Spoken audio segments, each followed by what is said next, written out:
Hi everyone. आज हम एक ऐसे टॉपिक पे बात करेंगे जो कि सभी टैक्स पेयर्स के इंटरेस्ट का है, स्पेशली इंडिया के सैलरीड लोगों के लिए। ये एक ऐसा टॉपिक है जो कि हाईली रिक्वेस्टेड था और इसलिए हमने डिसाइड किया कि आज हम इस पे डिस्कशन करेंगे। तो आज हम समझेंगे number 1 different kinds of provident fund investments, number 2 इसमें से फंड्स को विड्रॉ करने का पूरा प्रोसीजर। दोस्तों इस वीडियो में हम देखेंगे कि प्रोविडेंट फंड क्या होता है, सेकंड एम्प्लॉय प्रोविडेंट फंड क्या होता है, पब्लिक प्रोविडेंट फंड क्या होता है, पीपीएफ और ईपीएफ अकाउंट से फंड्स को कैसे विड्रॉ किया जाता है। लेकिन दोस्तों आगे बढ़ने से पहले प्लीज सब्सक्राइब बटन को हिट करिए, वीडियो को लाइक कर दीजिए अगर अब तक नहीं किया है, क्योंकि हम आपके लिए हर हफ्ते क्वालिटी कंटेंट पोस्ट करते हैं पर्सनल फाइनेंस और इन्वेस्टिंग पे, जिससे कि आपको वेल्थ क्रिएट करने में हेल्प मिले।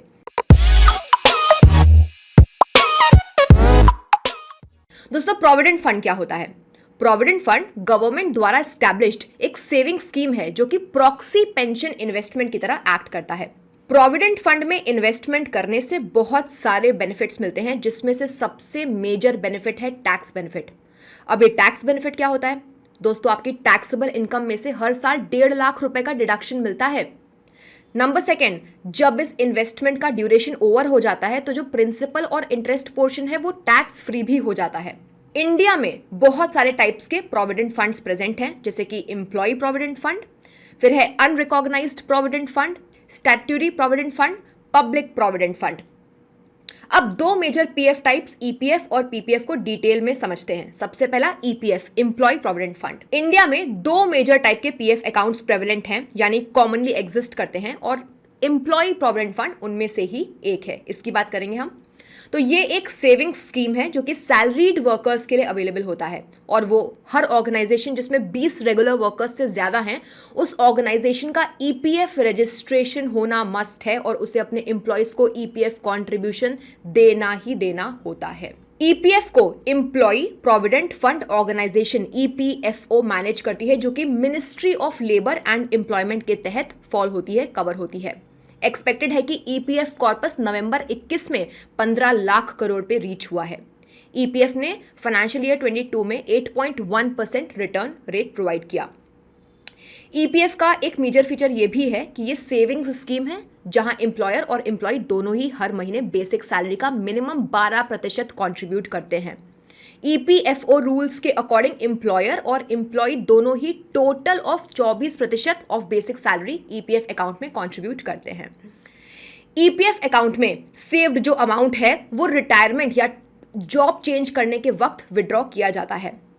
तो जब एक एम्प्लॉय जॉब चेंज करता है तो ईपीएफ अकाउंट को एक से दूसरे ऑर्गेनाइजेशन में ट्रांसफर किया जा सकता है, और ऐसा यूएएन यानी यूनिवर्सल अकाउंट नंबर की हेल्प से ही होता है। यूएएन एक 12 डिजिट का नंबर है जो कि एक इंडिविजुअल को एक सिंगल अकाउंट की तरह अलॉट होता है, और इसमें अकाउंट होल्डर और अलग अलग एम्प्लॉयर्स ईपीएफ एलोकेशन करते हैं। एम्प्लॉय के पूरे लाइफ टाइम यूएएन सेम ही रहेगा, ये कभी चेंज नहीं होगा। यूएएन सबसे इंपॉर्टेंट और इंस्ट्रूमेंटल फैक्टर है ऑनलाइन और offline provident fund claim transfer और विड्रॉल के लिए, यानी कि एक से दूसरे ऑर्गेनाइजेशन में पीएफ अकाउंट ट्रांसफर करने के लिए और पीएफ क्लेम विड्रॉ करने के लिए यूएएन की नीड होती है। अगर एक ईपीएफ होल्डर 1 महीने से अनएम्प्लॉयड है, उसके बाद ईपीएफ कॉर्पस से 75% विड्रॉ कर सकता है, और अगर उसका अनएम्प्लॉयमेंट पीरियड 2 मंथ से ज्यादा का है तो वो 100% आराम से विड्रॉ कर सकता है इस अकाउंट में से। अगर अकाउंट ओपनिंग डेट से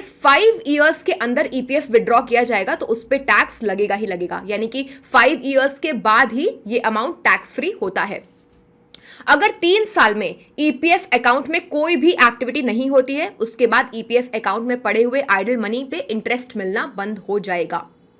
58 इयर्स की रिटायरमेंट एज रीच होने पे होल्डर 90% कॉर्पस विड्रॉ कर सकता है, और जो रिमेनिंग अमाउंट बचा 10% वो फिक्स्ड पेंशन की तरह पे होता है। ईपीएफ अकाउंट में से पार्शियल विड्रॉल, कुछ विड्रॉल परमिटेड है इमरजेंसी केस में, जैसे कि medical emergency, house purchase construction करवाना है, या फिर let's suppose higher education, marriage, या फिर कुछ और चीजें।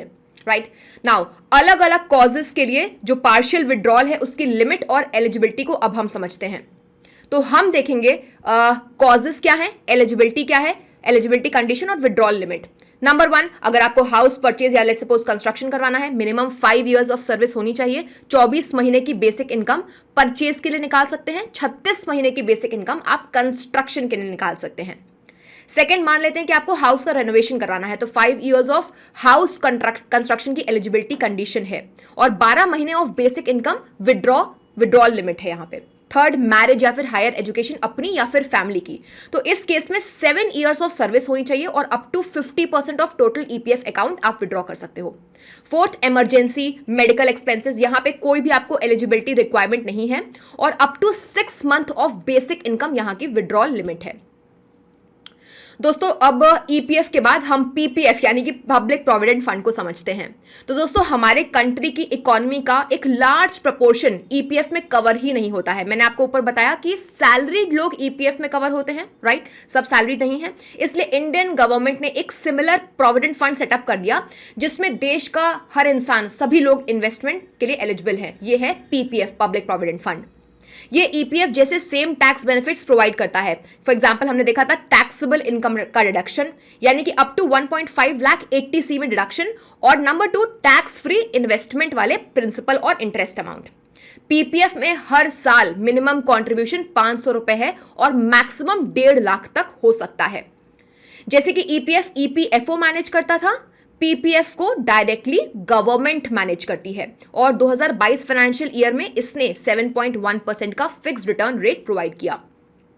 ईपीएफ में हमने देखा था कि जॉब क्विट करते वक्त ईपीएफ को क्लोज किया जा सकता है या कंपनीज चेंज करते वक्त हम अमाउंट को ट्रांसफर कर सकते हैं, बट पीपीएफ अकाउंट में 15 ईयर का फिक्स्ड टेन्योर होता है। इसमें पार्शियल विड्रॉल और प्री मैच्योर क्लोजर अलाउड है, पर यहां पे भी कुछ ना कुछ कंडीशंस हैं। नेक्स्ट, पीपीएफ विड्रॉल के रूल्स को अब हम समझते हैं। दोस्तों, पीपीएफ में से जो पार्शियल विड्रॉल है वो 6 इयर्स कंप्लीट होने के बाद ही किया जा सकता है। 6 इयर्स, एक साल में सिर्फ एक विड्रॉल किया जा सकता है। इसके अलावा जो मैक्सिमम अमाउंट है जिसको हम विड्रॉ कर सकते हैं उसको समझते हैं, वो इन दोनों में से लोअर अमाउंट होगा, दोनों में से lower. First, previous financial year and में जो अकाउंट बैलेंस था उसका 50%, या फोर्थ, कंप्लीट फाइनेंशियल ईयर के एंड में जो अकाउंट बैलेंस था उसका 50%, तो इसका लोअर। फुल पीपीएफ अकाउंट को प्री मैच्योरली क्लोज किया जा सकता है अकाउंट ओपनिंग के 5 साल के बाद ही, तब जब अकाउंट होल्डर को मेडिकल एक्सपेंसेस या फिर हायर एजुकेशन के लिए कोई नीड हो। ठीक है दोस्तों।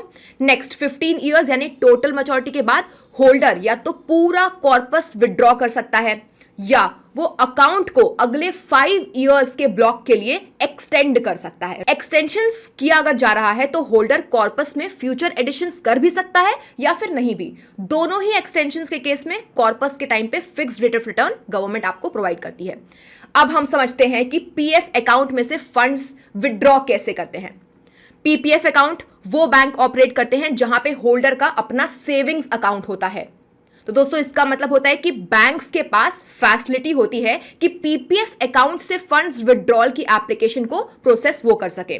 तो ये process online format net banking और ऑफलाइन फॉर्मेट बैंक ब्रांच में फिजिकल फॉर्म दोनों ही तरीके से किया जा सकता है। ईपीएफ अकाउंट में भी जो होल्डर है ईपीएफ, उसमें भी होल्डर ऑनलाइन या ऑफलाइन एप्लीकेशन सबमिट कर सकता है। ईपीएफ फंड्स विड्रॉ करने के लिए आपको ऑफलाइन एप्लीकेशन के लिए होल्डर को ईपीएफओ वेबसाइट पे कॉम्पोजिट क्लेम फॉर्म डाउनलोड करना होगा, उसे कंप्लीट करना होगा और उस पे रिस्पेक्टिव जुरिस्डिक्शनल ईपीएफओ ऑफिस में सबमिट करना होगा। अगर आधार लिंक्ड है यूएएन से तो एम्प्लॉयर का एटेस्टेशन नहीं लगेगा, ध्यान दीजिएगा। अगर यूएएन आधार से लिंक्ड नहीं है तभी होल्डर को एम्प्लॉयर से अपना एटेस्टेशन करवाना होगा। ये ईपीएफ। स्क्रीन पे अब हम देखते हैं कि इन फॉर्म की हेडिंग कैसे लगती है। तो आप देख रहे हैं आधार लिंक्ड फॉर्म की हेडिंग कुछ इस तरीके की होती है और नॉन आधार लिंक्ड फॉर्म की हेडिंग कुछ इस तरीके की होती है। दोस्तों, ऑफलाइन ईपीएफ के बाद अब ऑनलाइन ईपीएफ का क्लेम समझते हैं। होल्डर को ईपीएफ क्लेम के लिए ऑनलाइन एप्लीकेशन देना है तो इन कंडीशंस का उसको बहुत ध्यान रखना पड़ेगा। आइए समझते हैं। यूएएन एक्टिवेटेड हो और जिस नंबर से यूएएन का एक्टिवेशन किया गया है वो नंबर भी एक्टिवेटेड हो, यानी कि वो नंबर भी वर्किंग होना चाहिए। सेकंड, यूएएन होल्डर के केवाईसी से लिंक्ड होने चाहिए डॉक्यूमेंट्स। केवाईसी में क्या आते हैं? आधार, पैन, बैंक डिटेल एटसेट्रा, ये सब तो लिंक्ड होना चाहिए यूएएन और केवाईसी होनी चाहिए। अब हम ऑनलाइन केस समझ रहे हैं तो यूएएन पोर्टल पे विड्रॉल के स्टेप्स को भी देख लेते हैं। बहुत लंबे स्टेप्स हैं। स्टेप नंबर 1, लॉग इन करिए अपने यूएएन पोर्टल पे यूएएन और दूसरी डिटेल्स की हेल्प से। स्टेप नंबर 2, लॉग इन के बाद मैनेज टैब पे क्लिक करिए और केवाईसी ऑप्शंस पे जाइए, चेक करिए कि क्या आपकी केवाईसी डिटेल्स जो ऊपर बात की वो वेरीफाइड हैं भी या फिर नहीं। थर्ड स्टेप, आप जाइए ऑनलाइन सर्विसेज टैब पे, उस पर क्लिक करिए और क्लेम फॉर्म 31, 19 एंड 10C को सिलेक्ट करिए। फोर्थ स्टेप की बात करें, बैंक अकाउंट नंबर एंटर करिए, उसको वेरीफाई करिए। फिफ्थ स्टेप की बात करें तो सर्टिफिकेट ऑफ अंडरटेकिंग को साइन करने के लिए येस पे क्लिक करिए। सिक्स्थ स्टेप पे आ चुके हैं, प्रोसीड फॉर ऑनलाइन क्लेम पे क्लिक करिए। सेवेंथ स्टेप, आपके सामने क्लेम फॉर्म ओपन होगा, उसमें आपको I want to apply for वाले सेक्शन में सिलेक्ट करना होगा। PF advance form 31 partial withdrawal के लिए, या फिर फॉर्म 19 जॉब क्विट करने के बाद विड्रॉल या ट्रांसफर करने के लिए, या फिर form 10C employ pension scheme amount में से विड्रॉल करने के लिए। तो 3 ऑप्शंस थे। फॉर्म सबमिट करने के पहले विड्रॉल का रीजन, अमाउंट, दूसरी डिटेल्स आपको फिल करनी होगी। अब हम 8 स्टेप पे आ रहे हैं। आपसे कुछ स्कैन डॉक्यूमेंट्स की रिक्वायरमेंट की जा सकती है, ये भी पार्ट ऑफ द फॉर्म ही है। नाउ हम स्टेप 9 पे आ चुके हैं। आपको गेट आधार ओटीपी पे क्लिक करना होगा फाइनल वेरिफिकेशन के लिए। इस ओटीपी को आपको एंटर करना होगा, वैलिडेट पे क्लिक करना होगा और प्रोसेस आपका कंप्लीट हो जाएगा। नाउ सबमिट क्लेम पे आपको क्लिक करना होगा। ठीक है, इस तरीके से हमने सब कुछ देख लिया। तो दोस्तों, अब हम वीडियो के एंड पे आ चुके हैं। कमेंट्स में आप हमें बताइए कि आप किन दूसरे टॉपिक्स पे हमारे वीडियोस चाहते हैं, राइट? तो हम उस पर वीडियो जरूर बनाएंगे। चैनल को सब्सक्राइब करना बिल्कुल भी मत भूलिएगा। बाय।